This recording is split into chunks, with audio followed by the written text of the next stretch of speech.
begging to get on. But I love it. Hey, man, when you're hot, you're hot. When you're hot, you are hot. That is no truer words have been spoken.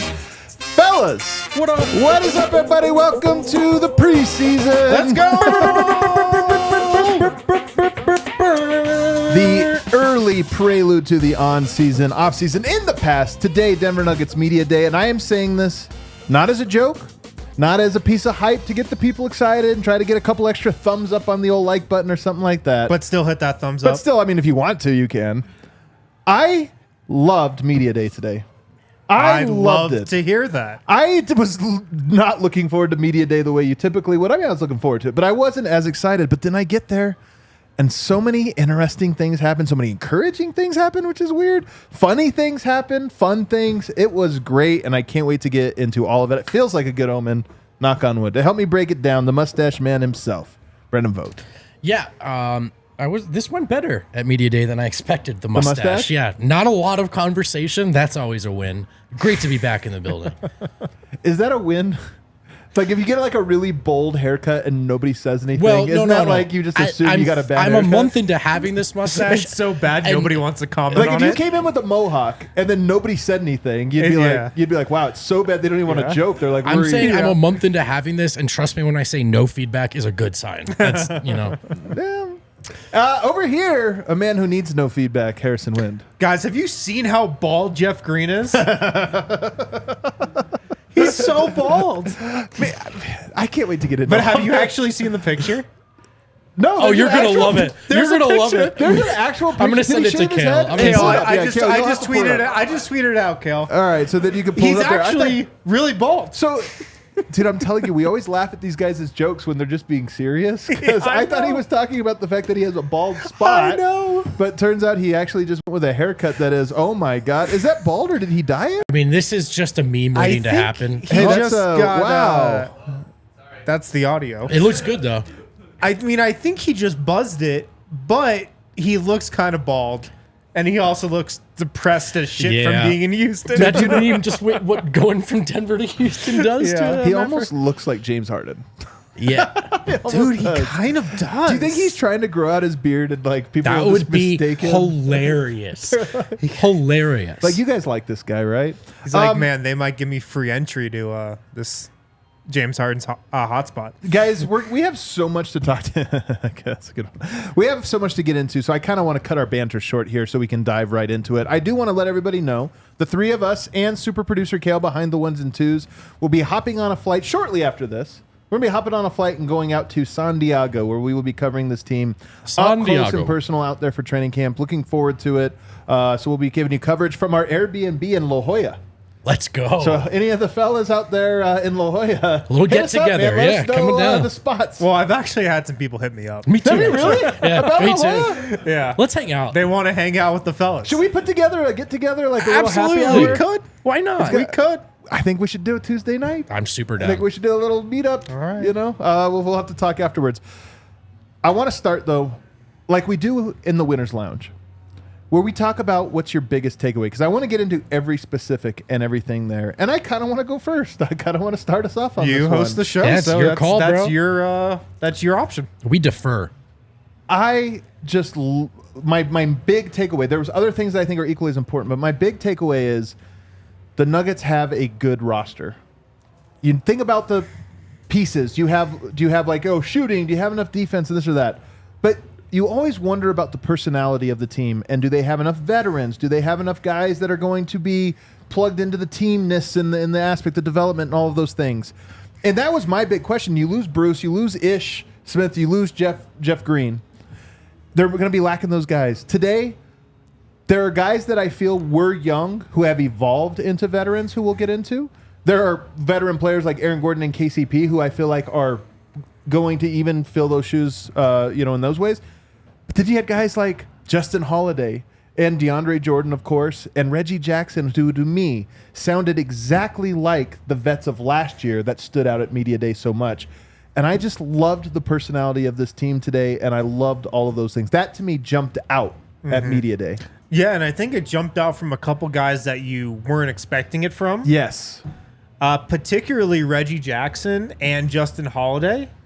And now everybody in Denver loves Justin Holiday. Guys, I'm a stan. Reggie Jackson and Justin Holiday, that's my guys. Also, clearly very close. Very close, which clearly we didn't know, friends, right? yeah. We didn't know that. DeAndre Jeff. I'm telling you guys, now everybody in Denver loves Justin Holiday simply because of his media day performance. I mean, those guys stood up there on the podium, sat up there on the podium and like delivered the most like well thought out, concrete, critical thought answers like from anybody out of the entire media day. I mean, they had great stuff on Nikola Jokic, Jamal, Peyton Watson. Reggie Jackson said he's going to cry on ring night because of how much it means to him to win a championship where he grew up, in the state where he grew up, in front of friends and family. But both those guys, they talked like vets. And so, a storyline, I think, to this team in part is you're losing some vets in Jeff Green and Ish Smith. Who's going to step up? I'm with you. I think they do have enough vets. I'm not worried about that aspect of that anymore. They also validated some things we like to think about the Nuggets, doing it differently, doing it the right way, what Jokic as your best player looks like. They spent a I think, significant amount of time detailing that playing in Denver really is that much different than playing for other teams right now. Most notably, what it means to be a role player, right? Reggie Jackson talked about there was one game where he couldn't buy a three, and Jamal just kept passing it to him. And at one point, he was almost annoyed. He's like, man, why are you passing this to me? But that's how they do it in Denver, right? You're not standing and waiting for the ball. If you're open, if you move, they'll find you, and they're insistent on that. And I think we've all identified that as part of what sets Denver apart. But to hear two league vets, and especially Reggie, who comes from a team like the Clippers, which just seems to be the other end of the spectrum, it's just really validating to hear them talk about just how different the play style and subsequent culture is in Denver. In the most positive ways. In the most positive ways. Justin Holiday, I'm going to go ahead and say it. I think he's going to be a good locker room guy. Yeah. Great locker room We're going to talk about, I want to go through all these players later on, so I don't want to go too far into the notes, but I just want to, on this one point real quick, Justin Holiday I think is going to be a great vet. DeAndre Jordan asked about Jeff Green leaving, because I think everybody thinks of them as a duo, but I think he knows the score. He knows, no, I still have a job to do here, and I'm going to do it.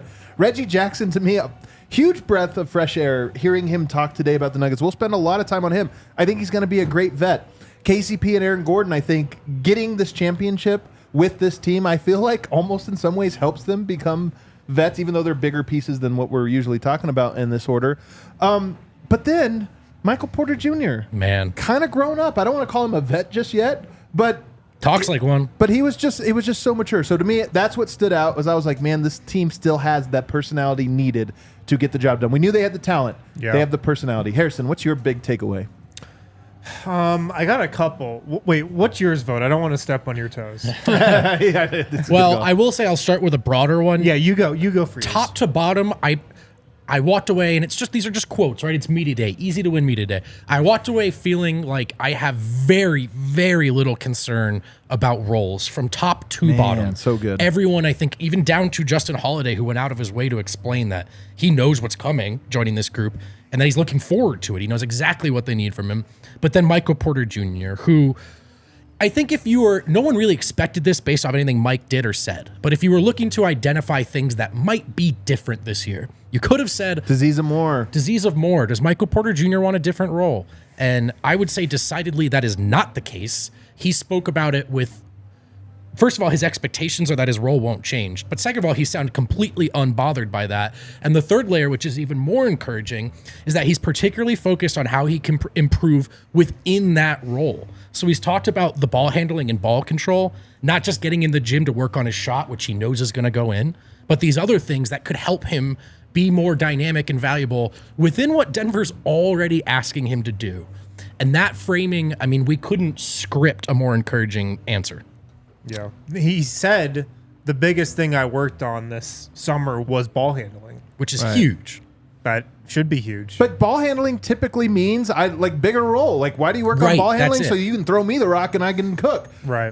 But yet he also, I don't want to go too far in the MPJ thing because we'll circle back. But to me, it just MPJ last year accepting his role, playing that role at a high level, and just being a guy that fit in. There were moments in games where Malone maybe subs him out at the end of a game or this or that or whatever. I thought by the end of the year he recused himself extremely well. somebody asked him, actually, we have to talk about the shooting question. That was the other. We were talking about the funniest questions today. That was one of them. But to me, he moves on from a guy who checked all the boxes last year, right, and helped him win a championship, was a huge piece of that. To this year, I just watched him and I go, that's a mature dude, man. Totally, man. That's a mature adult guy. And I loved it. I mean, absolutely loved it. MVP for me. All right, Wind. I'll go to a couple things that Michael Malone had to say. I mean, it seemed like in his prep for media day, he just listened to our show because everything that we predicted he'd say, every cliche that we predicted he'd throw out, he almost threw it out word for word. Yeah. I mean, Michael Malone said today that they've been the hunter for the last couple of years. Now they're the hunted. He said that verbatim. Company line, by the way, very, very apparent this year. Yes. Hunters, not the hunted. Or He other said, we know our starting five. We don't know our bench. There's going to be a lot of competition during training camp for the bench unit. He said nothing's going to be given to Peyton Watson. I just feel like Michael Malone comes into this season comfortable, relaxed, confident, and just knowing exactly who his team is and what he's going to find out about his team over the next month. I have an early theory that Malone is particularly built for this season right here. You think? This season right here. They just won a title. They just won a title. You got to find a way to celebrate it, embrace it, understand what it means. He did.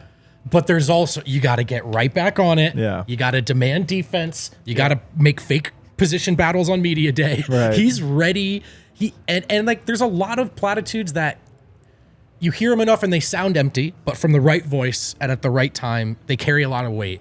And I actually just think Malone is very well suited to do this particular thing. Yes, we got to relax a little bit for the sake of sanity, but we have a goal we have to stay focused on, and I just don't think he's going to let them drop the ball. Yeah, I almost forgot. Chi brings it up in the comments.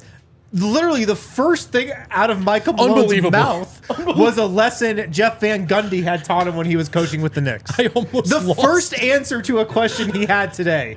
He name-checked Jeff Van Gundy. I couldn't look you guys in the eyes when he said that. It was the first answer today from him. We did not get a My Father. We did not get a Brendan Malone we didn't reference. get. Actually, that might be the biggest upset. Yeah. Do you guys know that Phil Jackson, back in the day, would do a different hair and mustache or facial hair combination every year, and I believe it was because paparazzi. He didn't want people like using old photos or old takes or old interviews and then like pretending it was something new. So allegedly he'd mix it up. I kind of wonder if Malone sneaky does the same thing. We've been around him long enough. And this year, Great what is take. he? He's kind of got like disheveled hair was a little out of place. The hair was in. His hair's longer than I've ever seen it. His facial It does hair have some good flow to it. It has a lot of flow to his hair. So Malone himself going with his own look. You guys can check that out. Let's get into some specifics, though, here. And I want to start. To me, I just want to start with Michael Porter because I thought, again, he was my MVP. Michael Porter has not always, to me, felt... I mean, he's young. We judge these guys. These guys are so young, man. He hasn't always felt comfortable in his own skin. And, you know, early on in his career, what did Paul Millsap say the first year... after the redshirt year with Mike, but the first year where he was actually front-facing? Do you guys remember at Media Day? I'm not sure I do, no. Not sure. He said, I can't wait to find out if this guy's as good as he says he is. That's right, as he says he is. As good as he says he is, which tells you, that was not really a surprise, that this is a guy who talks a big game, thinks highly of himself, maybe isn't always fully self-aware, and those types of things. And I think over his early years, you probably could say, yeah, there's probably some of that to him, right? Mm-hmm. No shot he didn't want to take or what have you. I think his game last season became self-aware. More so than ever before, like his knowing his role, accepting it, performing at a high level, doing all those different things. I thought today up on the podium, he was reflective. He was insightful. He was interesting, extremely interesting. He was funny at times. He ripped on Jeff Green. Hilarious. And more than I just deserving so. All of these things, man. He's the single reason I'm most excited now about the Nuggets is because you kind of almost, and I don't even know if I'm excited because I think he's going to be meaningfully different as a player. I don't know, but I'm just like, if that guy is bought into that level and gets it, like this team is fine, man. Mike is and I say this in juxtaposition with the first things we heard, which are not always true, so it's all a grain of salt. But what you hear about Mike coming out of Missouri to the guy we've seen, he is a particularly thoughtful dude. He's a very thoughtful guy. And I think I've enjoyed his pressers because I think even when they're not, I don't know, the most polished, or maybe when he's a bit too honest, he's always really thinking about the question. Yes, and that's a great he's a take. very reflective guy. And I think he had to be once the surgeries happened, right?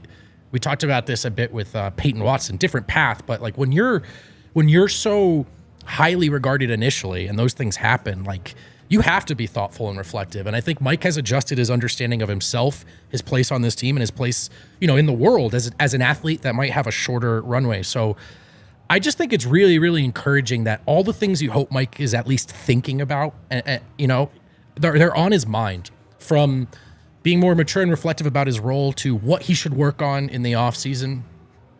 And I'll also say this is a guy who's gone out of his way to I think, be actively grateful for everything he's gotten. So if you're worried about the disease of more, I think it's natural, and it could still even come right down the line. Of course, this is just media day, guys. But as far as media day battles go, I think Porter cleared that hurdle. Yeah. Well, I think part of him is curious to see how he can keep expanding his game and his current role and position. Yeah. But really, I feel like what Michael Porter Jr. had to say today was just an extension of what he said all last season. Because one of arguably the best story to come from last year was Michael Porter Jr. 100% buying into his role. Right. Buying into his role offensively and defensively, committing to doing whatever needs to be done to win and to win a championship.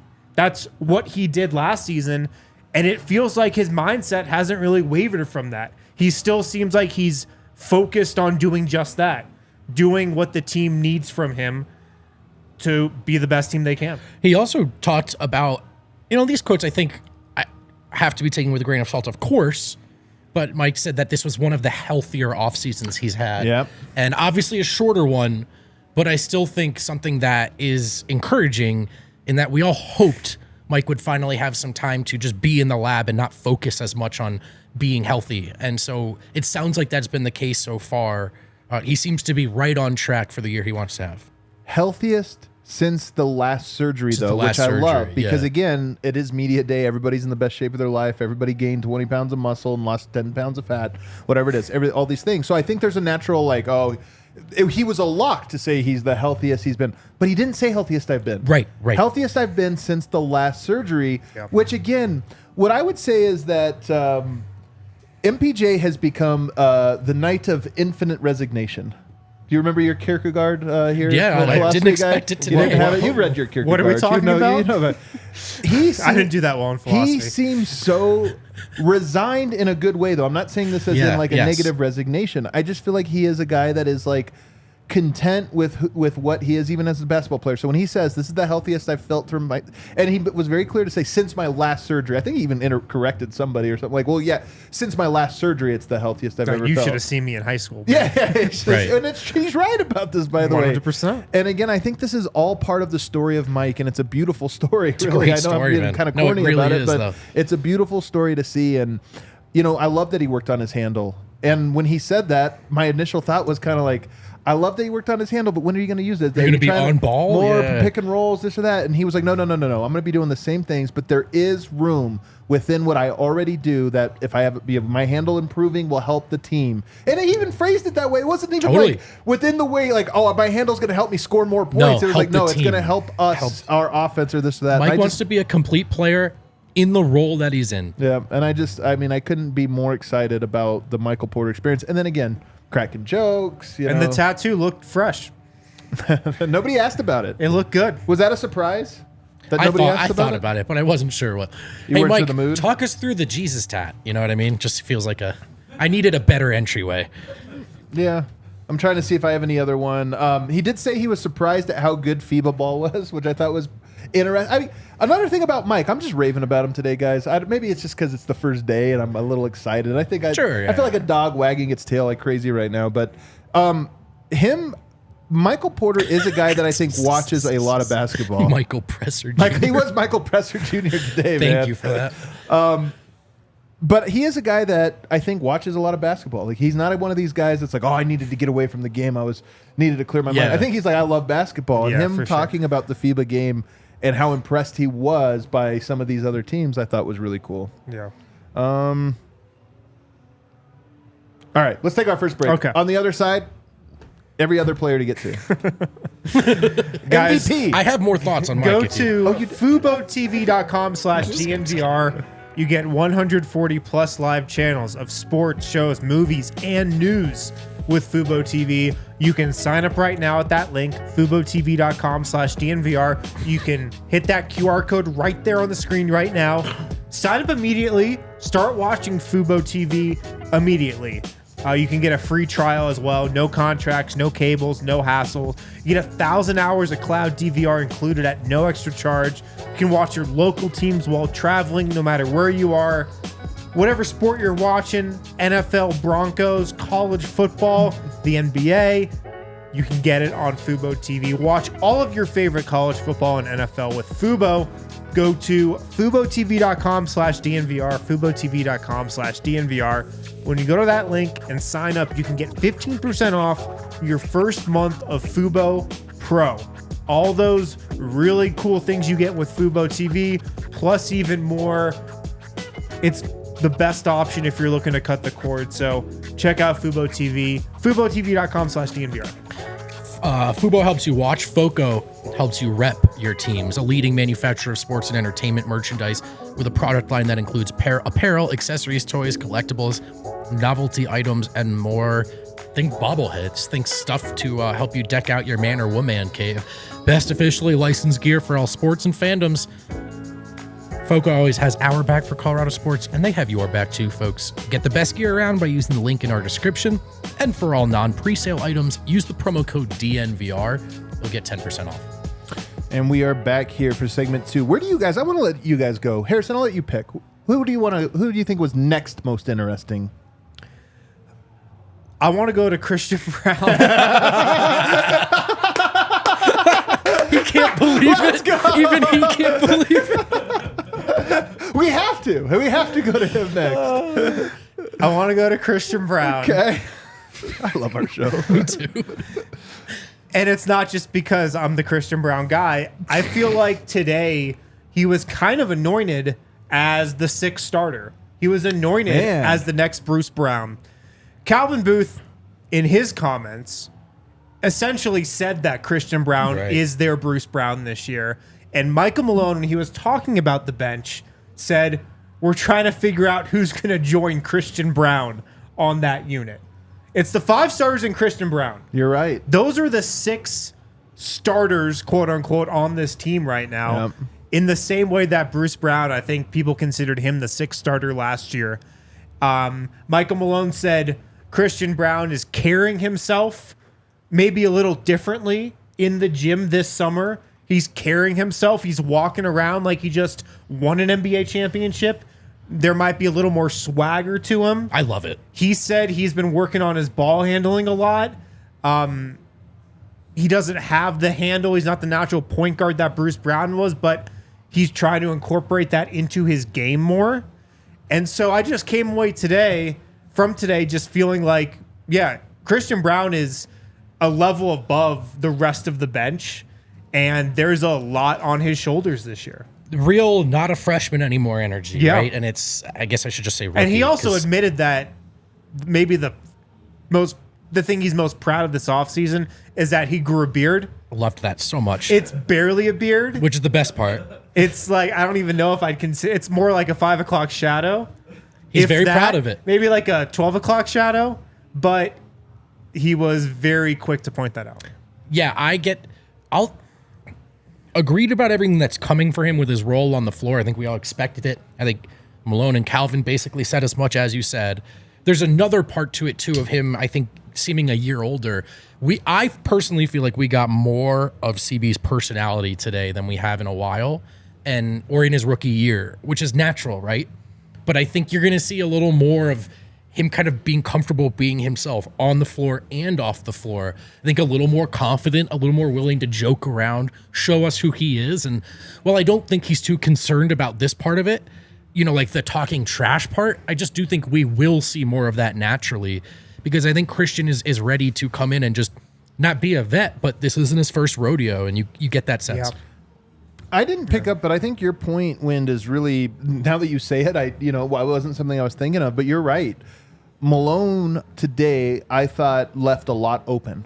Even Peyton Watson, who everybody's kind of anointed as a guy that's just definitely in, he left everything open except for Christian Braun. And some of that's logical. He played in the finals last year. Right. But you're right that even with him, it wasn't insinuated that he's going to have the same role as last year, this or that. He was like, no, that guy's already stamped. Like, we know he's taking a step up.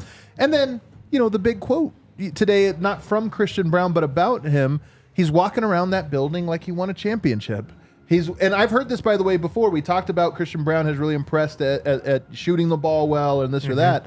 But I think it goes beyond that. And I asked him about, he was a menace in college. He was a guy that got in people's faces. Bruce Brown goes, I'm worried about that for the Nuggets. Do they have the swagger? And I thought even his answer was great because you kind of want him to beat his chest and be like, oh, yeah, this year I'm going to be a total asshole or whatever, And he didn't. He's like, you know what? You got to earn those types of things. I hadn't done anything in the league yet, so I didn't. And then he even kind of pushed it aside about, I'm going to be intense and I'm going to get in guys' skin, but I don't know if I'll be talking trash or this or that. I'll say this, though. I think he is. Yeah. I think Christian Braun this year will. I think it'll happen naturally. That's what I mean. Yeah. I think that he's like, no, I'm not going to be that guy. And it's like, bro, you are that guy. Right. So you've just bottled it up and eventually it'll peep out. He also said a goal of his is to shoot 40% from three. And then everybody laughed. I think it was why did everybody laugh? I think it was the way he said it. A little bit, but I will say this. It's not that crazy. I don't think people were laughing that the Shot notion was 35 crazy. last I think year. it was how he answered it. But And then he was asked about, are you working on movement shooting? Are you working for that? And he was like, guys, I'm a catch and shoot 3-point. Like, that's a guy that just knows his role. He's like, what, do you think I'm running off screens and JJ Redick some one-leggers? Like, no. I want to be set still. I work on a set shot, and Yoke passes to me. I'm ready. Vogt, I'll let you pick. I said Harrison went with his guy, and your guy's already off the board. Sure. I'll go with, we talked about this up front. I'll go with Reggie Jackson, Justin Holiday for sure. I think we should have this conversation. I loved the way you framed it. So obviously DeAndre Jordan's still on the team, but DeAndre and Jeff were like a buddy comedy. They were a duo. A duo. I didn't realize this coming in. These guys are a duo. Reggie and Justin know each other. They like each other. And I think they view each other as in the same boat right now of journeymen that are trying to figure out how to fit into a contender and help them go back to back. You want to talk about reflective guys. Justin Holiday, I think, has thought a lot about what it means to sign up with a new team after bouncing around a lot. I remember asking DeMarcus Cousins this question last year or 2 years ago. Did he feel like a Denver Nugget? And he's like, hey, man, like in this business, sometimes you got to you just don't know if they're going to commit to you. And so it's this. But Justin Holiday said he knew it was a good fit because of how honest Calvin Booth was with him and Michael Malone was with him about the role. In that, there might not be one. And he liked hearing that. He's a lot of empty promises in the NBA and a lot of, we'll bring you in to do this. And I think it all fits under this umbrella theme of like there's a real transparency about what everyone's job is. And I think even the new guys are coming in with a good understanding and a good relationship with the team of like, hey, man, you're here to do this thing and you're not here to be that guy. And Justin and Reggie, I think, get that in a way that you would hope the vets would, just like they did last year. Yeah. Well, when Reggie Jackson came here late last season, I think we got a little bit of a sense, he's happy to be back in Denver. Like, that's cool. He's excited to be on, a team that can be a contender.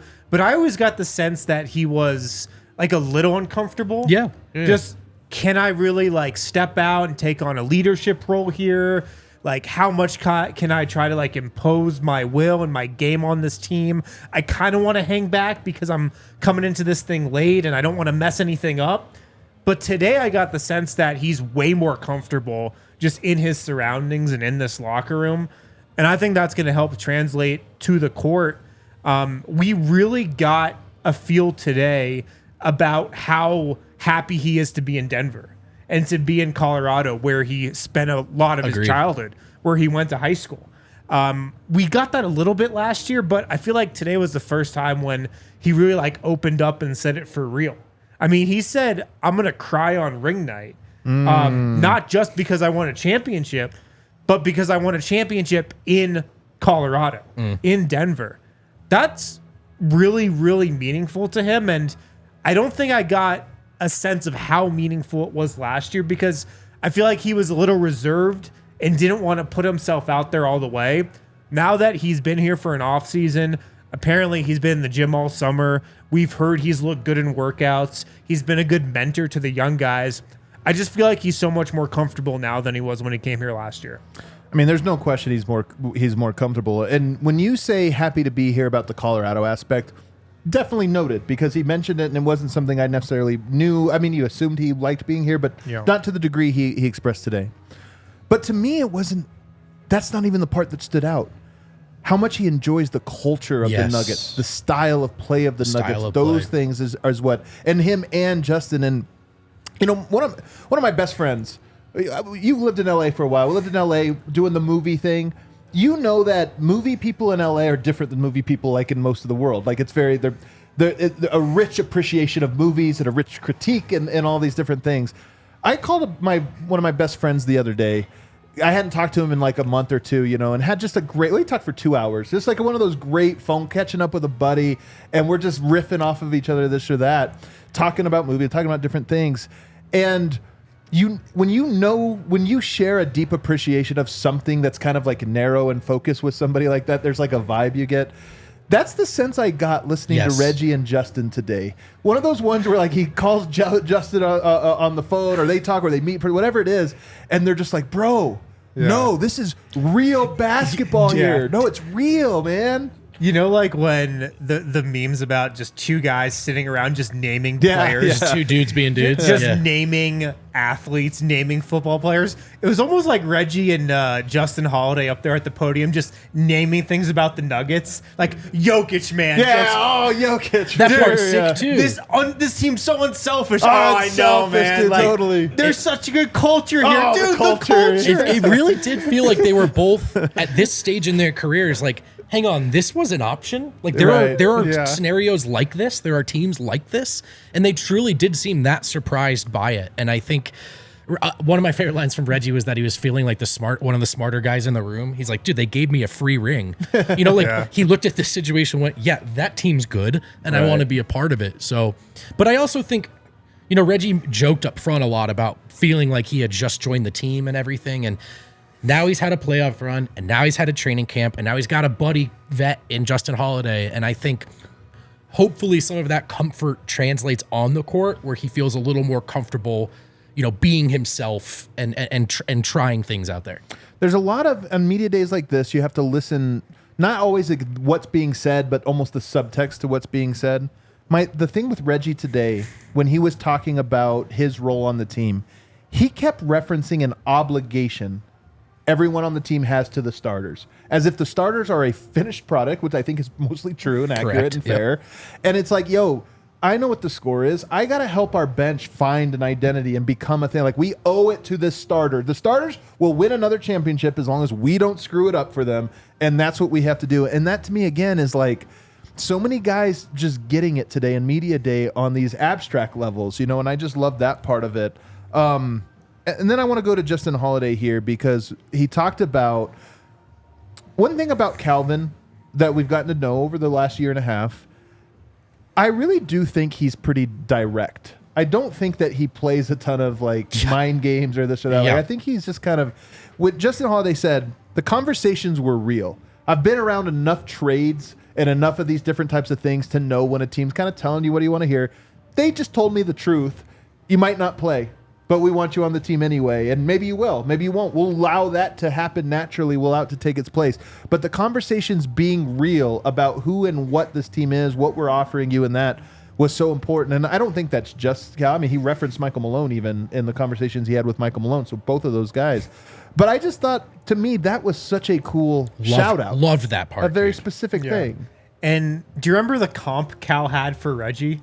It was a classic Calvin Booth comp, I thought. Oh, yeah. Yep. He comped him to Ricky Rubio, which you're probably wondering, why? Like, Ricky Rubio? Well, I think Cal was in the Minnesota front office when Ricky Rubio was there.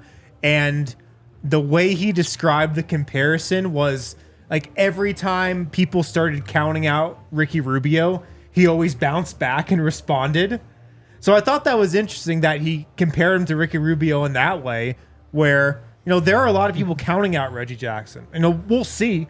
He better be better than he was last season, because he won't be playing a lot if he's not. Right. But there is some faith that he will bounce back and be much better than he was last year. I loved hearing from Reggie, man. I just thought he was so great. He ran with questions. Some of these guys will give you, like Jamal again, it's kind of his style, but you ask him a question, he's getting out of there in the fewest words possible. So if he can get away with it. Dude, Reggie will go, you have to cut him off. Reggie wanted to talk. Yeah. He wanted to articulate his feelings and all these different things, and I thought it was great. And one thing about Reggie I didn't know, hoops junkie. Why was he around all day? What else am I going to do, man? I don't need that much vacation time. I just want to be in the gym. That's my happy place. Also, we, obviously, with him joining the team later, didn't get a ton of FaceTime with Reggie, so we're still getting to know him.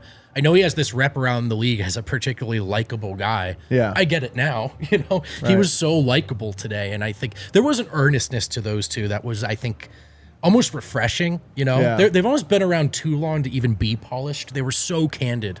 And it was really, really fun. Yeah. But one of the other reasons I liked it, guys, was because Reggie actually did have one of these moments last year. And I think it was after they whooped Memphis in the second half of the year. And he got up there and he said, he had all these quotes about, once I got in here and I heard the way these guys are talking to each other in here in the locker room, I was like, oh, this is for real. And he was almost trying to tell the world. And we got a taste of that last year. But I really do, for whatever Reggie does or doesn't do well on the court, I actually think he gets what he's looking at here, like what's in front of him, and is eager to be a part of it. Yeah. By the way, Justin Holiday had lots of insightful notes just about this playing with the big, playing with Domantas Sabonis. He kind of knows. He talked about the spacing and the cutting. And then also he had two very interesting things to say about Peyton Watson. One was that he's a great cutter, which we kind of know. But he went out of his way to be like, not just like a regular guy. He's like, no, he's a really good cutter. This is his skill, which again, we haven't seen a ton of that from Peyton just because we haven't seen a ton from Peyton. But it is, to me, one of those things that I'm like, of all the things he could have said, a great, just like instinctual cutter is like A+ thing to be. And then number two, I don't know if you guys heard this one. This was Reggie on Peyton. Him being healthy will be important. Yeah. Is he hurt? No, I don't think that's what he meant, though. Is he hurt? I'm just saying I took note of him saying that because he said it and then Justin was like, yeah, that's going to be a key for him or something like that. And I just remember going like, we do know in Summer League, Peyton Watson's knee was bothering him. We do know that. Obviously, if you can see these online, go watch them for yourself. We'll be posting them. These are our reads. Yeah, I'm not trying to insinuate anything. I just want to say that was a line that I kind of was like, that's out of nowhere. That's my preface to actually my disagreement. I actually took that as Peyton is ready. If Peyton is on the floor, he's ready to go. That's kind of all I meant. Like, not like we're worried about his health, just he's going to do it. He's going to get it done.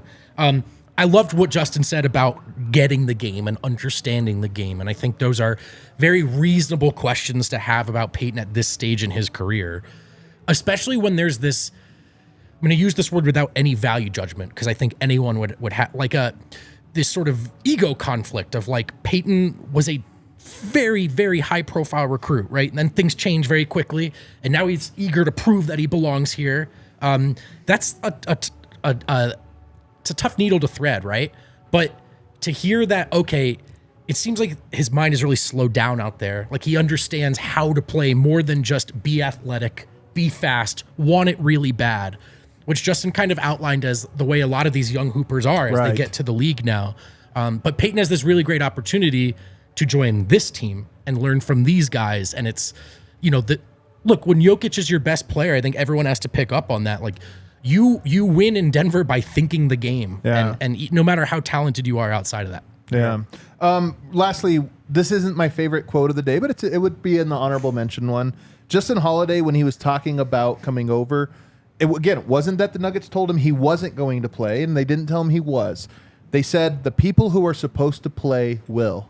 And he goes, and I accept that. Because if I'm supposed to play, I will. But if not, I can accept that too. And I just love that part of it. And he said that's not the way it is everywhere. Some guys play when they shouldn't because they're just giving it. It's just given to them. Yep. And I'm telling you, that's the part of this. And that's why when Michael Malone talks about Peyton and he's going to have to earn it, and that's why the rookies this or that, there really is a method to that madness that I think is important, which is, hey, the guys that are supposed to play will. And everybody, it makes it easier for everyone to accept if everybody has to earn their reps. Man. All right, let's take a break. On the other side, more. Joe in Philly, by the way, says something about like, hey, was there anything bad? It's media day, man.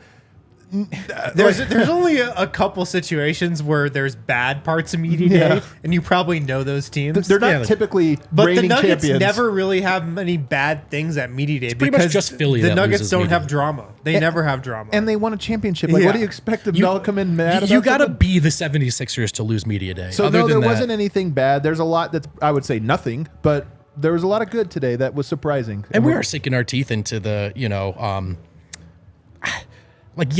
this was fodder for excitement, and we know that. totally. Justin Holiday, man. Justin Holiday pretty much recorded a whole podcast up at the podium. Yeah, he really did. He talked for like 15 minutes. We'll have the clip up on our YouTube channel, by the way, here shortly. I believe Ryan Green is uploading those as we speak, so stay tuned. We'll have them.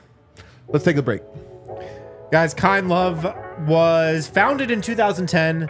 They are cultivating some of the highest quality cannabis in the state, one of the first dispensaries in Colorado, and they are an official partner of DNVR. So excited to be teamed up with these guys. They're a local brand. We love supporting local brands, and that's what we're doing with Kind Love. Kind Love is fully integrated seed to sale. They are breeding their own genetics. They control the grow process and packaging. It's true farm to table marijuana. They also have a game-changing new product, the Turbo Core, the 100 milligram stick that looks like a toothpick. Slide it in any joint, any blunt, any cigarette. Instantly infuse it.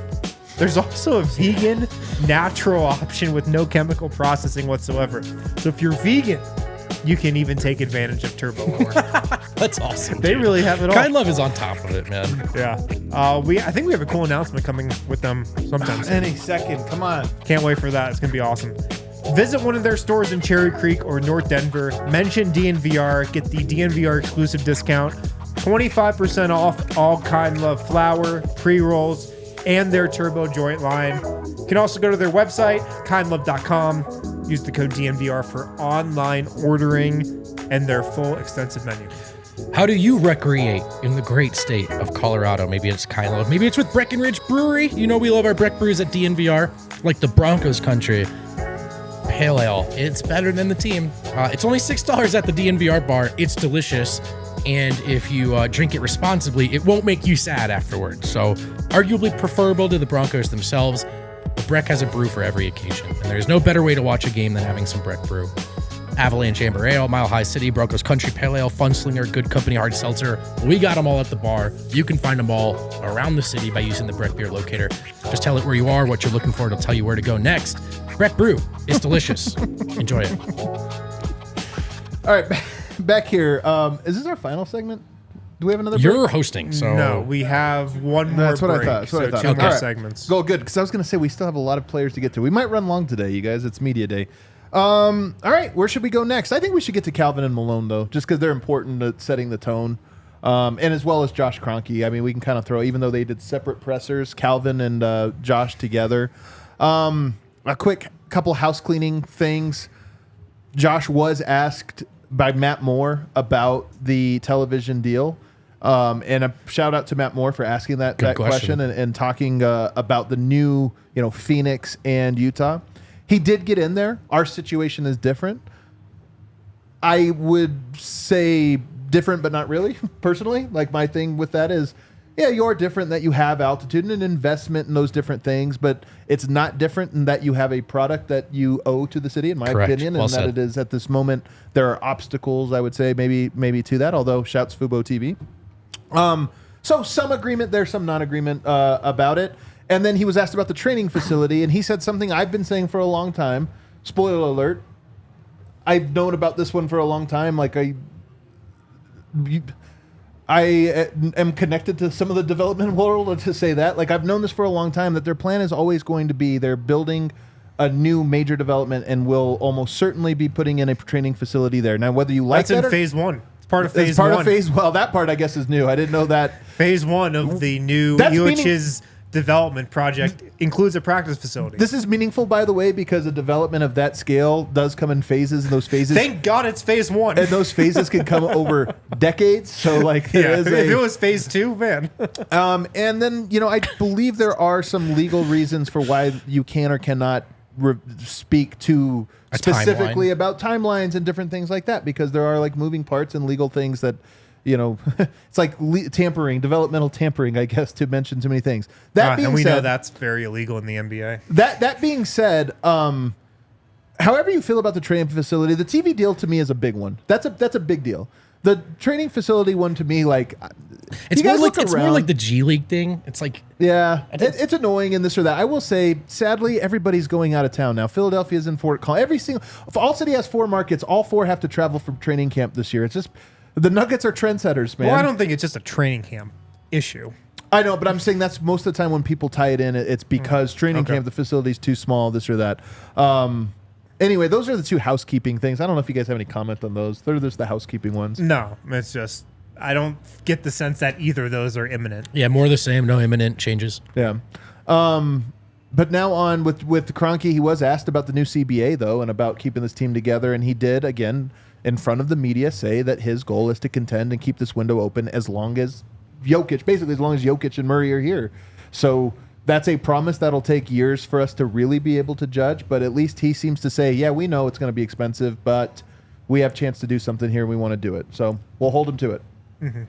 Anything else from Kroenke that you thought really stood out? Well, just that I think and I don't know if this is a surprise, but I think he even said on Calvin's behalf that thinking about that stuff even played into how Calvin approached some of the roster building this year, and which ties into what we said at the top of the show. I know we're still on Josh, but that, Calvin talked about this is not a team that was ever just trying to get one. Oh, maybe we can just get one. And they don't feel that way about this year either. So it's all about keeping a contending core together within the guidelines of the new CBA for as long as possible. And I just thought that they were transparent about that. The only other note I have is I don't think Josh Kroenke was originally scheduled to talk, at least not in the press release that was sent to the media. It was Michael Malone and Calvin Booth and the players. Josh Kroenke was not on there. And also in attendance in the room, Stan Kroenke. That's right. Stan Kroenke just sitting there watching Josh, but almost like judging his performance, like which, by the way, like I watch Jokic. Or can something. You imagine being Josh in that position? I know. That's so weird. Strange. I actually do agree with you that it's weird. I also love Stan rolls him out to be like, you go talk. Yeah, you got him. Me. I will say one line: if I were advising the Kroenkes, and again, I am not in any capacity advising them. I would love to have that role. That would actually be a really cool role. You're probably not listening, but go for it. Yeah, go for it. I would stop using the line, if you guys think you're mad, we're more mad. Me too, that's man. Not true and kind of insulting. I always joke, the Kroenkes need an everyman friend just to kind of bounce ideas off of. We're here. That line is kind of, it was annoying. If you need any consulting. He's used it 2, 3, 4 times now over the last 4 years. And every time it's gone from just like mildly annoying to now I'm like, please stop saying that. Yeah. Please stop saying that. If I'm a fan, I'm thinking, then you find a solution, Like, I still have to talk to uncles and stuff who stopped watching the Nuggets or different things like this, and it sucks. And so, no, you're not more mad. Anyway, but I'm not going to make a deal with that. No, I think that's a good point. What else from Calvin? I will say I asked him what is different about this team in a good way. What things are better. He said 3-point shooting, which I thought was very interesting. That was not the thing I was saying. That was interesting. And 3-point shot generation, which he likes. And from then draft he mentioned picks. Jalen Pickett specifically as that's one of the things he brings to this team. He's very good at generating open 3-point looks, and his own 3-point looks too. Yeah, and that got you going. Got me. Got you. And then Adam blacked out, and the notes got intense. No, but I will say, not take it off with a grain of salt. These questions, he didn't know what questions were coming on this or that, but I don't know if he called out any other player. He specifically mentioned all 3 rookies in response to that question. Right. He said we got 2 of arguably the best shooters in the draft, and then Jalen Pickett, who generates a lot of open threes. Other than that, I don't know if he talked about any other specific players. So just kind of an interesting thing to kind of take note of. Yeah, but I mean, that's like a classic front office thing. You're always excited. 3-point shooting? No, I'm saying you're always excited about the new guys that you bring into the building. My big Calvin take is that I think for most front office men around the league and women, there's a playbook for how you deflect and sort of get through certain answers. And I think Calvin, maybe more than anyone I've met in this business, so you just ask him he just tells you what he thinks. You know what I mean? That's not a filtered thought. That's are you guys going to win the championship? Yeah. Yeah, probably. Right. Well, another reading between the lines here, one thing he said today that I think was very interesting when he was asked about repeating, and he was like, "It's not just about this year.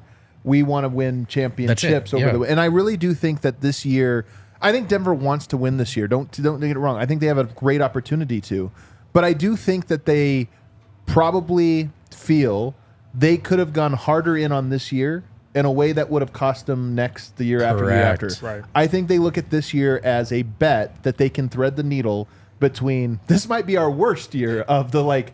If you look at last year and the next 4 as a span, they almost might.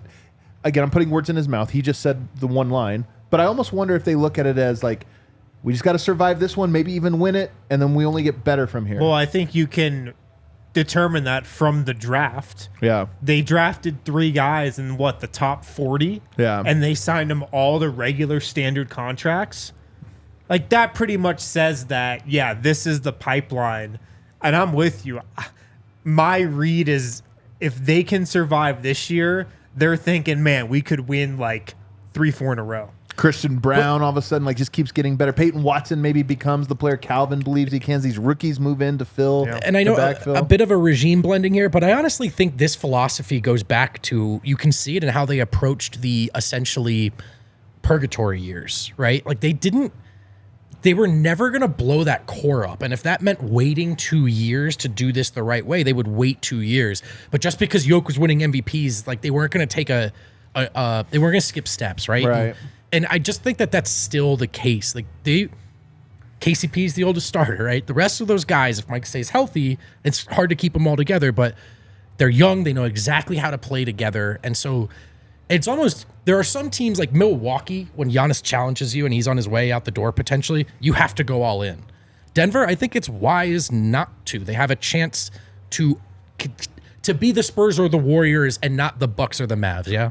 Michael Malone's line last year, top 5 defense. Murray and Jokic laughed at that. You know, they were not a top 5 defense. Then they get to the playoffs and they were an elite defense. So take that for what you will. This year, Malone, his message, road consistency. They were 11th last year in wins on the road, and I think he says that's going to be a thing. And last year it was home. Like last year he did have top 5 defense, but he also said let's be a good home team. And guess what? Denver, great home team, second best home record in the NBA. Could have been better if they didn't slow play the end. Yeah. This year away, and I'm just so curious to see. I mean, Malone is going to emphasize this year being a better team on the road, and I'm kind of curious to see if the team follows. Well, part of that is something that Calvin said. Yes. And he talked about the regular season maturity of his Great team. point. That's a line, though. Regular season maturity is a line. And that goes with that. Because another read I have on Calvin Booth is he thinks they should be more dominant in the regular season than they have been, with Nikola Jokic as their best player. And he even talked about today, like, we want to be ending more games in the third quarter. We want to be ending more games in the second half before, the final stretch of a game. So at the end of this, at the end of these games, Nikola Jokic is on the bench icing and not having to go all out to get a win over the Pistons in the middle of November.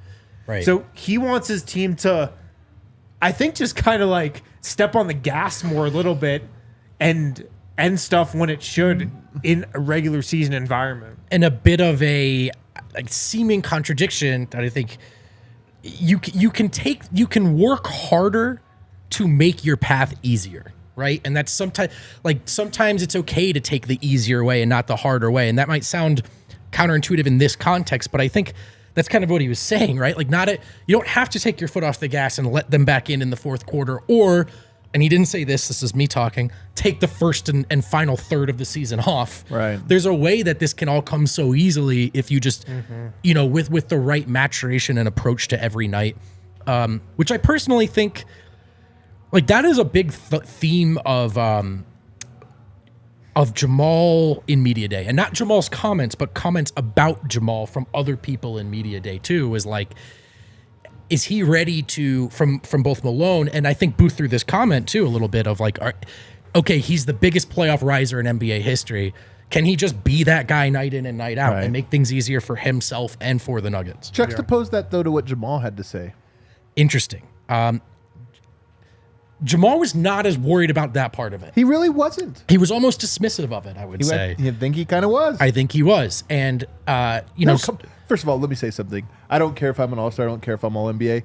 There's a lot of money at stake for him, and he did not sign an extension that if he truly didn't care about those things, he'd just sign it now because then why wait? Clearly, he's like, you know what? I might be All-NBA and make a lot more money. He does care, but it was a good play on his part. We did wonder... You just talked about, through Calvin's comments, the team coming into their own and taking that next level. We wondered if that would maybe be Jamal's apparent mindset. And at least in the quotes he chose to give us today, actually not so much. Thought he was a little dismissive of the idea that the regular season needs to be different. We were like, does he want to be an All-Star? Does he want to be All-NBA? He said, no, I'd rather be a champion. So he was, I think Jamal feels validated in his approach more than anything else.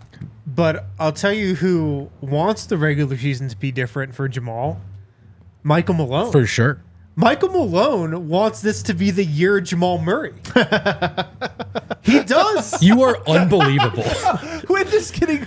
I'm telling you, he just keeps getting better with these takes. Michael Malone wants this to be the year Jamal Murray. Yeah. He said, I want Jamal to be an All-Star. Yeah. He said, I want Jamal to make All-NBA. Yeah. He said those things today.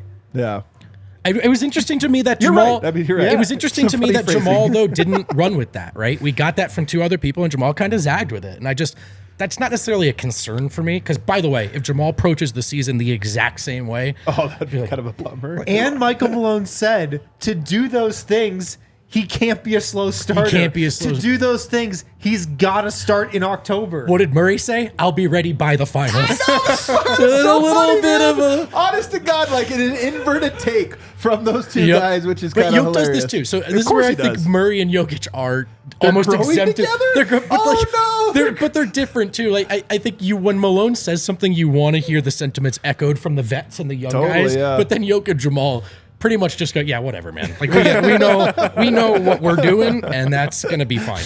Yeah, whatever is a good, like, you could just subtitle that over their whole thing. Yeah, it's so true. Real quick though, before we get fully away from Michael Malone, I felt like, in a small way, I don't want to overstate it, I felt like he threw a lot of support behind Zeke Naji. And that's one of those things like, okay, Peyton Watson, nothing's going to be given to him. He's got to earn it, which is, again, coach speak. It's Michael Malone. It's culture setting. Those things are important. I thought he hyped up Zeke today a little bit, just a little bit, talking about what a hard worker he is, and he's in the gym and all these different things. And different guys need a different approach. I think that rookies, Peyton Watson, they need to come out here and earn it. With Zeke, I just wonder if he's like, hey, man, I'm going to try to give him some confidence. I'm going to try to really help him out. Did you not think so as much? I mean, I felt like he could have shouted out different good, positive things about Zeke other than saying he's a great kid and a hard worker, which is pretty much what he said. Yeah, you're right. It was interesting, and I don't want to put too much stock in this. It was interesting. Malone rattled off some names on his bench and did not name Zeke Naji. He rattled off Christian Braun, Reggie Jackson, Peyton Watson, Justin Holiday, and DeAndre Jordan as guys off his bench. I don't want to put too much stock into that.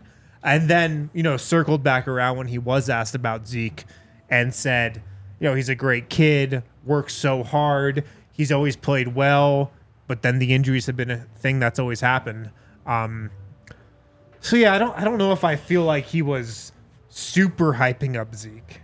Yeah, I thought not super hyping up, but I did feel like maybe he's a little tentative. He didn't say. Here's one thing he could have said today. Zeke's got to go out there and earn it. Like that. He didn't have those lines like he did for some of these other guys, and that's the only reason I say that. I do wish we heard more of like Zeke's ready to take it. Yeah, like if he came out and said Zeke Naji's our backup center, I would have felt better about that. I don't think that, but I don't think he can. I think that would be a mistake to say that. So in light of like, if you can't just come out and give a guy a spot, again, that's giving it to him. He still has to earn it. Yeah. But he phrased it, he packaged it different, as all I'm saying, than he did with like Peyton. I will also say on Zeke himself and hearing from Zeke, this is such a podcast take. He's himself and not me, but I actually would love to hear a little more chip on Zeke's shoulder, a little edge, a little. I'm not saying that's not his personality. It's not his personality. So that's the thing. He can't fake that. Can't infer that he's not hungry and doesn't want it. He probably does. I'm just saying I almost wish you were hearing more of that about Zeke and that was reflected in how he plays on the court, because there's Tenacious Z and there's Tentative Z, right? And Tenacious Z is the guy that's going to win this job and stay on this team, and Tentative Z is the guy that's going to probably have to find a different situation. Yeah. So I just hope that the conversation from him and about him shifts to the latter more. Yeah. Let's hit our final break. On the other side, we'll wrap it. We still got a couple more players to go through. We got the best player in the world to talk about. We should talk about Nikola Jokic at some point on this show. That is probably a good idea. Hang on. LeBron was able to stone Jokic, but he withheld it. You're going to lose by 30 on ring night. He withheld it. Lakers fan he withheld it in the West. Hang on. He withheld it in the Western Conference Finals. Guys, weird choice. Weird choice. Do you know how in your head a team has to be for you to hop in the chat for an entire hour of another show? We always welcome new listeners. Of course we do. Actually, a lot of them end up becoming homies. Shout out to William Mitchell. William Mitchell just hangs out with us, dude. Yeah, Laking Ball, William Mitchell. Laker fan ain't going to be that guy, though. Laker fan's a different beast. What we need is Proud Vet and Laking Ball fighting in the comments about where Jason Tatum will play in 3 years. This Laker fan definitely lives in, Indiana. Yeah. And I think they probably just stopped watching. Okay. Take on the sun with gear built to last. Our friends at Shady Rays, they've got you covered for the warm weather ahead with premium polarized shades at an affordable price. Check out Shady Rays at shadyrays.com. You can browse their whole website. They have tons of different options, no matter what size or what shape, what style of sunglass you wear. They've got it at shadyrays.com. No matter what color you want, they've got it there. You can also go in store if you're local. They have a location, Park Meadows Mall, a full stop shop for all things Shady Rays. Shady Rays has awesome customer service too. If you don't love your pair of Shady Rays, send it back within 30 days. You can exchange it for a pair you do like. Also, if you lose or break your pair on day one, they'll give you a new pair. No, I bet the Lakers wish they had that policy with D'Lo. Am I right? No, they just have his contract to trade him, man. Yeah. This is exclusively for our listeners here at DNVR. Shady Rays has an awesome deal for you guys. ShadyRays.com. Use the code DNVR. Get 50% off 2+ pairs of polarized sunglasses. ShadyRays.com. Use the code DNVR. 50% off 2+ pairs of polarized sunglasses. We're back. And we are back. All right, let's talk about the big fella, Nikola Jokic. Oh, yeah. Our top story today does not know who Deion Sanders is. What was the line on that, by the way? I'm sorry, brother. Yeah. Yeah. You can tell he was like, I feel like I'm supposed to know him. I don't, and I apologize to everyone. I'm not trying to be a jerk here. I just don't care at all about anything that's not happening to me directly. You know what, Vogt, I'll let you start on this one. What's your big takeaway for Jokic? Loved his mood. Yeah. I thought Jokic was in a decent mood, to be honest. I really do. He actually came up and said hello to me today as he was walking in. I mean, he rolled his eyes. Out of his way, like V-line to come and say hi, you know. He rolled his eyes at every question. What did you guys talk about? That was it. Oh, okay. Yeah, there you go. He rolled his eyes at every question, but he bit his tongue, and we appreciate it. No, I genuinely thought he was in, not to be dealing with us, but to be back with the fellas and back with the Denver Nuggets. Good energy from Jokic. That was honestly my biggest takeaway. What can you really be looking to learn about him other than his mood at this point? I would think basketball-wise, fellas, he's gonna be fine. You know, not too worried about his offseason, but you do want him to feel like he's feeling refreshed and back and ready to do it again. And as much as you can infer from just media day quotes, I thought Jokic was in a great mood, and it made me happy. So one of our takeaways, kind of going back to Reggie Jackson and Justin Holiday, one of our takeaways was that these guys seem to genuinely like each other, and I think that extends all the way to Jokic as well. Yes. He even said today, we spend more time with these guys than we do with our own families, you know, and I just think that it's one of those things where it's like, again, first day of school vibes for me in that, but back when you liked school, before you start to hate school. Right. Like my daughter is in now third grade. She's in third grade, and love school. Third grade is awesome. First grade of school is like, she's so excited for math class and everything. That was kind of the vibe I got from everybody. And I will say this, Jokic, I think, has a little bit of this. He hides it under his curmudgeon self. And we have an all-time Jokic dropped from Nuggets Social today. We got to play with the volume, Kale. Hello, welcome back. Nope, nothing. Nothing.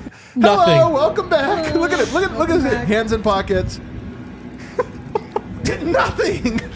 Jesus. You know what? Just feeding into the Jokic is showing up for his first day of work. Guys, I'm telling you, at some point, people are going to realize the bit. And it's a great bit.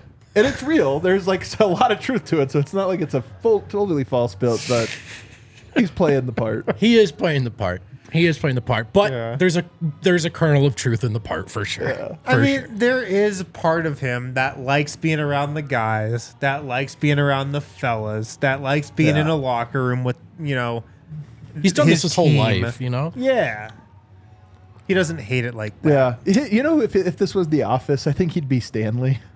Stanley just is like, he's the one most excited to get off of work. I feel like that's Yoke. Free pretzel day? He definitely would be all about pretzel day. He totally First would. in line at pretzel day? First in line Paying for people sure. to be Waddling take down up the hall. spots. But I do think we talked about this in the summer too, and I loved your point about watching the seminar, and I think we can really state this very definitively that what Jokic hates is the circus, but not the sport, not the game, Yeah. not being a part of a team, not being good at the sport. And maybe the biggest barrier for the Nuggets is already out of the way. Jokic is in Denver, and he does want to play basketball again. So first big hurdle cleared, fellas. Yeah. Cleared. Anything else from Yoke that you really stood He out? still has that nasty scar on the back of his right arm. It's still there. Really? I can't believe didn't it. even notice this today. Dude, it's the one that's like here on the, Yeah, the back of his arm. We made a shirt out of it. Yeah, yeah, that one. That scar is still there. That's I think a it's going to permanent. be there the rest of his career. That's a permanent one, man. Yeah. Oh, I actually thought Yoke was not overly, and I think he's done this in the past. Yoke is kind of defensive of Jamal up there. He is, man. He'll intercept some questions, and even questions that I actually think Jamal himself would be more receptive to than Jokic. If Jokic hates it, sometimes he'll just jump in, And we talked about Jamal not feeling a certain way about the regular season stuff. Jokic was on his side of it, Jokic was like, brother, he plays more minutes in the playoffs. He answered for him. I just thought that was kind of interesting. I love these. Like he's actually not better in the playoffs. He just plays more minutes. Yeah. Also, and I would just keep this in the back of your mind. There was a lot of Paris Olympic talk at Media Day today. Jamal Murray was asked about not playing for Team Canada. He joked that when he got there and the first day of practice was 2-a-days, he knew he was out. Yeah, I'm not sure that's a joke, by the way. Which I actually kind of believe. Yeah. Dude, of course. Yoke was asked, of course, about playing for Serbia at the Olympics next year. He said, look, it's a year away, brother. I don't know. And I believe he's genuine in that. But there was a little bickering between them two about Serbia beating Canada. I loved it.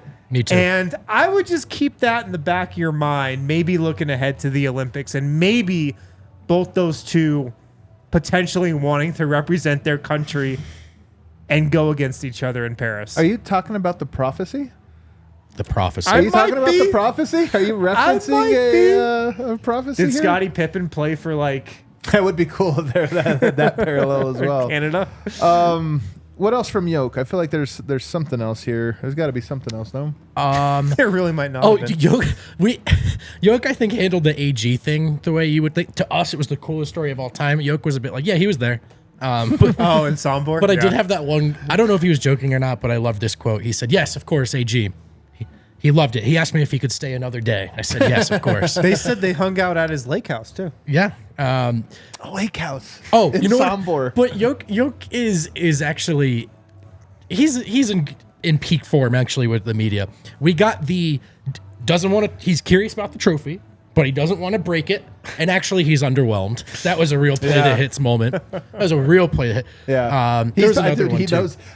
I'm telling you, we might have Yoke practicing in the mirror his best take. So he's like, I need to be unimpressed with the trophy. That's Right. that's my angle. Oh, what's the one that he knew exactly Not what he was really. doing? Did you enjoy this summer more than the others? Yeah. Nope. Might have been the worst. Might have been the opposite. Yeah. Just like, I don't know, man. He knows exactly what he's doing. That's what I've decided. That's too funny. I will say this. I remember when The Last Dance came out. It was the pandemic. Everybody was locked That's in their right. house, and The Last Dance came out. Cool. One of my big takeaways was Michael Jordan really seemed like the most present person on earth. Never looking forward, never looking back. Unbothered by the past. Never too anxious about the future. Just kind of living in the present moment. So much so that he needed to feed a gambling addiction because he needed he's like, I know I have a game tonight, but that's tonight. I need something right now. I need some action right now. I think Yoke is has that trait. I don't know what you would call this, the presence. Maybe not the competitive psychoness of a Michael, but the presence. Because if you notice, the questions Jokic hates the most are all things about what is going to happen. Right. He hates those ones. And it was all, this year for you guys, the play, like this year. And he's like, bro, it's media day. I have no idea what we're going to be or where we're going. And to us, that's a logical question because I think most people do live in the future. They are constantly. And I think for Yoke, there's some logical break to, oh, totally. I don't know what our team, if we're good or not. I don't know. He doesn't understand what you're asking. He doesn't get it. He doesn't, why would I know that? I only can answer questions that pertain to this very moment. And at this very moment, I'm underwhelmed with the trophy. Yeah. He always has a great ability to keep himself in the present, though. For sure, I mean, he man. never knows who the Nuggets' next opponent is. He never knows right. what's happening tomorrow. That's what I mean. Yep, exactly. Let's talk about AG though and his trip to Sombor because I thought he was actually really reflective on it. And AG's vibes, if you guys were wondering, have not waned at all. If anything, maybe up to 11 from 10. AG's vibes might have gone up. By the way, pulled out. I was behind him today, pulling out of the parking lot. And he was driving an old coupe, real kind of cool, like a classic car. You think guys today they. Lambos and this I and that. can see AG driving Totally that. you can. Yeah. Totally you can, dude. He looked like he was dazed and confused, like he was about to go to Dazed and Confused. My first AG note, I don't know if you guys wrote this down.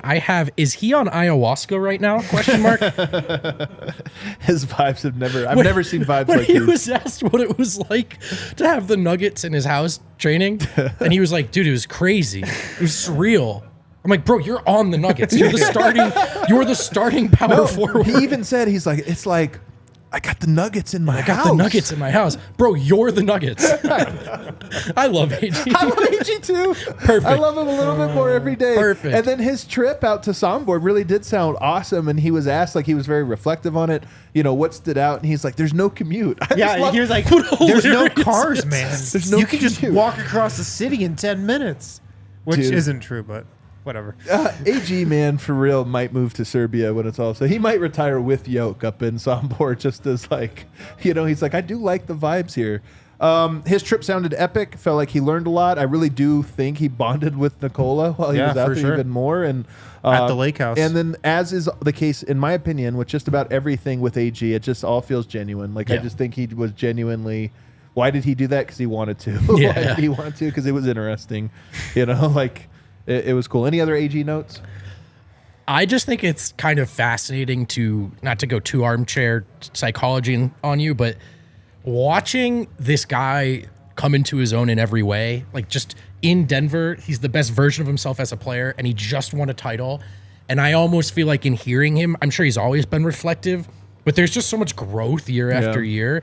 And it's just crazy. Denver is not a place where these things have happened in the NBA historically. A player comes and flourishes in their life and as a player. But that's what's happening for AG in Denver. Yep. And it's just, I love the Yoke story and I love the MPJ story. Yeah. I love the Aaron Gordon story. It's so good. Yeah, it really is. The vibes, man, so strong. Is there any player we haven't talked about that we need to spend some time? Maybe. All right, Peyton Watson, let's go there. He was talking about just what his summers looked like, and says he's been watching a lot of film. It's the number one thing he's been doing. And he's been watching film on defenders that play like him. And he name-checked Mikal Bridges and Jalen McDaniels. I think 2 quality wing defenders to model your defense after. And, a big part of his offseason was being in Denver, being in the gym, making sure the coaching staff knows he's in the gym. And so I just got the impression that he's tailored everything that he did this offseason to putting himself in the best position possible to be in the rotation at the start of the regular season. It feels like that's his sole focus. It feels like he's in on the biggest open secret in Denver right now. It is a big year for Peyton Watson. There's an opportunity on the table, and he seems very, very aware of that. It's funny, he reframed himself as the youngest player on the team. That's great framing, by the way. And but he is. No, I know. Yeah. No, I'm just saying. But he's branding it, though. Yeah. It's like a but good... it helped me. It helped remind me, by the way, to think of him that way. And in some ways, he sounded that way. If you're playing Media Day Bingo at home, he hit us with best shape of his life, 20 pounds of muscle. He hit it all. But I think this is a guy that is at least he is conscious that his mentality needs to be right. And I like that part of it. I really like that first step. Mm-hmm. Yeah. I don't think, for me personally. No notes on Braxton Key? No notes on Braxton Key. Okay. And no real notes on Peyton other than I thought he was great. But he's a guy we've talked to probably more than anyone this summer. So Sure. how much can really be different between. He's just got to play before something changes. He's just got to play. But I think he knows this is an opportunity. And I'm kind of curious to see how he fulfills it. Any other parting thoughts before we get out of here? Braxton Key did talk. Colin Gillespie did not, as did, who else did not talk? There was one other. Who was it? Jay Huff. Jay Huff. Jay Huff. G League Defensive Player of the Year, Jay Huff. Defensive Player of the Year, Jay Huff. Those guys did not talk. I think more because they needed to catch a flight. I think it was more that they ran out of time. I will say, shouts to Nuggets PR. Good pairings this year. Some interesting pairings, I thought. AG and MPJ, great together. I mean, that's an easy pairing to make. Their vibes complement each other You think? perfectly. I thought it was a good pair. I mean, Reggie and Justin obviously was a phenomenal pairing. Good work on that one. So I don't know. Just to me, that was a note I had. Malone and nobody. Good pairing. I feel like, as we said last year, I feel, compared to some Nuggets teams of the past, good amount of personality on this team as well. Yeah. Oh, for sure. Yeah. And great personality. Yeah. I think Justin Holiday was the one that, and Reggie Jackson, they tilted it over the ceiling. Dude, we got to get Justin on the show. I feel like incredible, he could do 2 hours with us. Man. He was great talker. I mean, absolutely phenomenal.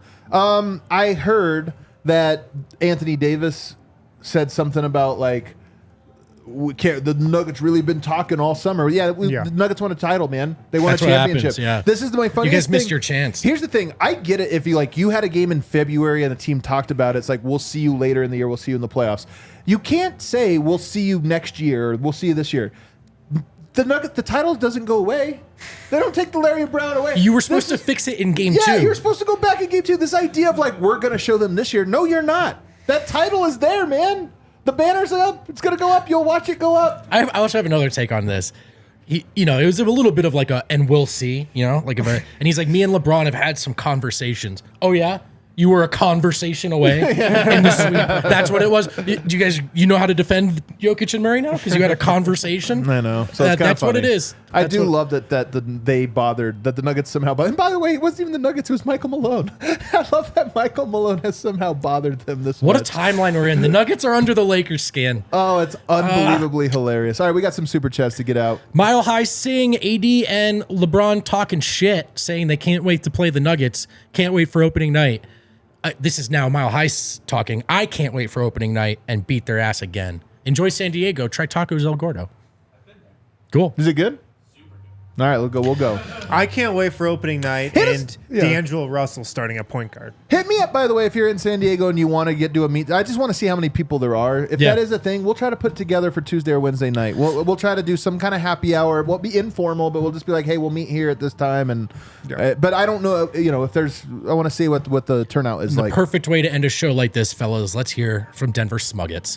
Super sticker, Denver Nuggets fan wearing a DNVR Smuggets t-shirt while watching Nuggets Media Day coverage and shouting, "We are so back," repeatedly at the top of their lungs. I just like to imagine everybody was doing that at their computers. Everybody. Just yelling, "We are back." Play that outro music there, Kale. Guys, I mean it sincerely. I had a weird emotion driving in today. A very weird one. It wasn't like any media day before going into the building. Just a little, I don't want to say anxiety, but I think I felt like Yoke does most years, where I'm just kind of like, this is going to be the worst day of my life. This is going to be the longest 8 months or whatever. Like, I had that sensation, and I will say maybe it was because of that I walked out of there. So maybe it was because my expectations were so low, but the Nuggets, as they have done so often over the last 9 years or 8 years, how long we've all been collectively doing this, like they've done so often, they picked me up. They picked me up and they reminded me why this is so freaking fun. Yeah. Why this job really is the best job in the world, and why getting to share it with everybody is such a treat for all of us. This show is so fun. Show with the fellas what a treat is like a line and a bit, but it's also real. It's also like today, that's walking into the building, sad, anxious, tired, whatever. Walking out of the building, energized, excited. Start the season, bro. Let's go. And just in great spirits. So I'm excited for it. I'm excited to have so many of you back. Shout out to the real ones.